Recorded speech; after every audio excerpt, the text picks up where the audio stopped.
என்று சொல்லும் போது அது தேவனிடத்திலிருந்து வருகிறது. உனக்குள் எவ்வளவு பலவீனங்கள் இருந்தாலும் உன்னுடைய பலன் பரத்திலிருந்து வருகிறதை என்னைக்கும் மறக்க கூடாது. அல்லேலூயா.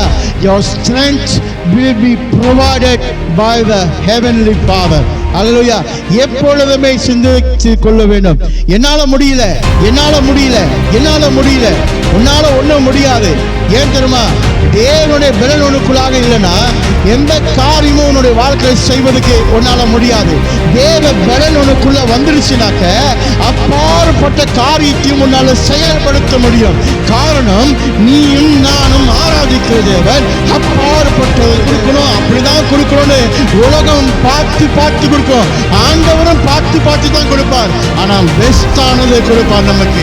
நம்முடைய வாழ்க்கையில குறைவுகள் நிறைய இருக்கும். நம்மளை சுற்றி இருக்கிறவங்க பார்ப்பாங்க, நிறைய குறைவு இருக்குதான் பார்ப்பாங்க. ஆனா ஆண்டவர் என்ன தெரியுமா நம்ம கிட்ட இருந்து பார்ப்பாரு? உங்ககிட்ட இருக்கிற பெஸ்ட்டை தான் ஆண்டவர் பார்ப்பார். அந்த பெஸ்ட்டை வச்சு உன்னை எப்படி மேலே கொண்டு வரணும்னு ஆண்டவர் பார்ப்பார். இந்த உலகம் உங்ககிட்ட இருக்கிற பெஸ்ட்டை கண்டுபிடிச்சிட்டாங்கனாக்க அதுலேருந்து பங்கு கேட்க தான் உங்ககிட்ட வந்து நிற்பாங்க. தவிர அதன் மூலமாய் நீயும் வளரணும், அவங்களும் வரணும்னு எண்ணமும் அவங்களுக்குள்ளாக வராது. ஆனால் ஆண்டவர் அப்படி இல்லை.